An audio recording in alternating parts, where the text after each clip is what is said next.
नमस्कार मित्रांनो, शोध रहस्याचा या चॅनलवर आपल्या सर्वांचं पुन्हा एकदा स्वागत आहे. आजच्या आपल्या मराठी भयकथेचं नाव आहे मुंबई पुणे हायवे 2. काय साहेब, पुण्याला जाणार का? कॅब ड्रायव्हरने सत्यजितला विचारले. आधीच पुण्याची गाडी शोधून शोधून हैराण झालेला सत्यजित जणू देव दिसल्यासारखा ड्रायव्हरकडे पाहत होकारार्थी मान डोलावत गाडीत येऊन बसला. त्याच्या बाजूला 2 सहप्रवासी बसले होते आणि आता सत्यजितच्या येण्याने त्यांचा प्रवास सुरू झाला. सत्यजित एका IT कंपनीत कामाला होता. मूळचा तो औरंगाबादचा, कॅम्पसमध्ये सिलेक्शन झालेले आणि खूप मेहनती. त्याने मुंबईला आपले एक छोटेसे घर घेतले होते. मुंबईहून तो आता पुण्याला निघाला होता आणि तेथून औरंगाबादला जायचा त्याचा प्लॅन होता. पण पुण्यात त्याचे काही मित्र राहत असल्याने त्यांच्यासोबत पार्टी करून मग दुसऱ्या रात्री औरंगाबादला निघू असा त्याचा विचार होता. आता रात्रीचे 11 वाजून गेले होते. वाहनांची वर्दळ आता बरीच कमी झाली होती. शुक्रवारची ती रात्र असल्याने जवळजवळ सगळेच आपापल्या गावी निघाले होते.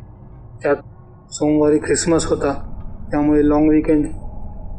आपल्या गावापासून दूर राहायला आलेले सर्व तरुण तरुणी त्यांच्यासाठी जणू ही एक पर्वणीच होती. सुमारे 11:05 गाडी पुण्याच्या दिशेने निघाली आणि त्यांचा प्रवास सुरू झाला. गाडीत बसलेले 2 तरुण सुद्धा IT सेक्टरमध्ये काम करत होते. तिघांची ओळख झाली आणि तिघांच्या गप्पा सुरू झाल्या. काही मिनिटाच्या प्रवासात त्यांची छान गट्टी जमली. प्रवास अगदी छान सुरू होता. अचानक रस्त्याच्या कडेला ड्रायव्हरने काहीतरी पाहून गाडीचा वेग मंद केला. तेवढ्यात ड्रायव्हरच्या बाजूला बसलेला तरुण, अमित त्याचे नाव, तो म्हणाला, "काय झालं दादा, गाडी का स्लो केली?" त्यावर ड्रायव्हर म्हणाला, "ते बघा ना, रस्त्याकडेला तो इसम उभा आहे, हात दाखवतो आहे. इतका सुनसान रस्ता, त्याची मदत करायला हवी." त्यावर अमित थोडा घाबरत म्हणाला, "दादा, तुम्ही गाडी वेगात पुढे घ्या, आत्ता काही विचारू नका." पण ड्रायव्हर ऐकायला तयार नव्हता. तो म्हणाला, "अहो, तुम्हाला काही माणुसकी आहे की नाही? तो इसम असा रस्त्यात उभा असताना तुम्ही असे कसे निघून जाऊ शकता?" त्यावर मागं बसलेले सत्यजित आणि तिसरा प्रवासी, राहुल त्याचे नाव, ते म्हणाले, "दादा, अहो, समोर कोणीच नाहीये, गाडी वेगात घ्या, अमित बरोबर बोलत आहे."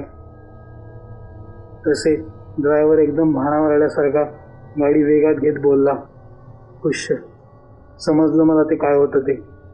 अमित बोलला, "तेच मला वाटलं. तुम्हाला याबद्दल माहीत असेलच, तुम्ही कसे काय गाडी थांबवत आहात?" त्यावर सत्यजित आश्चर्याने म्हणाला, "काय बोलत आहात तुम्ही? काय माहीत असेलच?" अमितने एकदा सत्यजितकडे कटाक्ष टाकला आणि तो सांगू लागला, "साधारण 2 वर्षांपूर्वीची गोष्ट आहे. राजन नावाचा एक तरुण याच वाटेने आपल्या गावी निघाला होता. जात असताना एका भरधाव येणाऱ्या ट्रकने त्याला चिरडले आणि तो ड्रायव्हर त्याच्यासाठी न थांबता सरळ निघून गेला. मध्यरात्रीची वेळ होती आणि त्यावेळी ह्या रोडने कोणीच नव्हते, त्यामुळे त्याला वेळीच हॉस्पिटलाइज करता आले नाही. जेव्हा एका व्यक्तीने त्याला अशा अवस्थेत पाहिले तेव्हा त्याला हॉस्पिटलमध्ये हलवण्यात आले, परंतु तोपर्यंत खूप उशीर झाला होता. मध्यरात्रीच राजनने या जगाचा निरोप घेतला होता. परंतु असे म्हणतात, अपघाती मृत्यू झालेल्या व्यक्तीचा आत्मा नेहमी भटकत राहतो आणि एखाद्या विशिष्ट व्यक्तीला तो दिसतो व झपाटतो. आणि राजन गेल्यापासून खूप लोकांना याचा वाईट अनुभव आला आहे. त्याने खूप साऱ्या ड्रायव्हरला असे चकवून त्यांचा अपघात घडवून आणला आहे.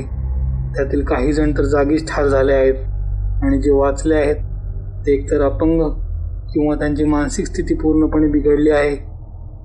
एवढे बोलून अमित गोष्ट सांगायचा थांबला. सत्यजितच्या अंगावर सर्रकन काटा उभा राहिला आणि भीतीने त्याच्या डोळ्यात पाणी दाटून आले.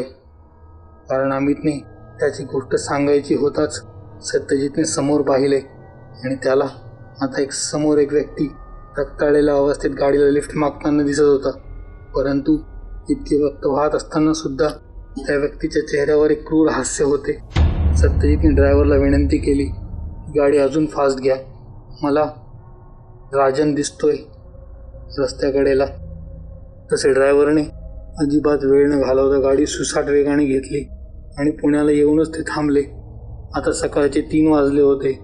सर्व गाडीतून उतरले आणि एका टपरीवर चहा घेऊ लागले. अजून सुद्धा सत्यजित भीतीने थरथरत होता. त्याला शांत करत सर्वांनी 4 वाजता औरंगाबादच्या ट्रॅव्हल्समध्ये बसवून दिले आणि तो आपल्या घरी गेला. पण घरी गेल्यावर त्याला चांगलाच ताप भरला होता आणि सलग आठवडाभर तो तापाने फणफणत होता. त्या दिवसानंतर त्या वाटेने सत्यजित कधीच आला नाही. रात्रीचा प्रवास तर तो चुकूनही करत नाही. त्याला असे वाटते राजनचे भूत त्याची वाट पाहत आहे. मित्रांनो, तुम्हाला जर हा अनुभव आवडला असेल तर व्हिडिओला लाईक नक्की करा. व्हिडिओ कसा वाटला हे कमेंटमध्ये कळवायला विसरू नका. आपण जर ह्या चॅनलवर पहिल्यांदा आले असाल तर चॅनलला सबस्क्राईब करा आणि सोबत बेल आयकॉन दाबा, म्हणजे येणाऱ्या व्हिडिओचे अपडेट तुम्हाला भविष्यात मिळत राहतील. त्याचबरोबर हा व्हिडिओ तुमच्या सर्व मित्रांना शेअर करून चॅनलला सपोर्ट करा. धन्यवाद.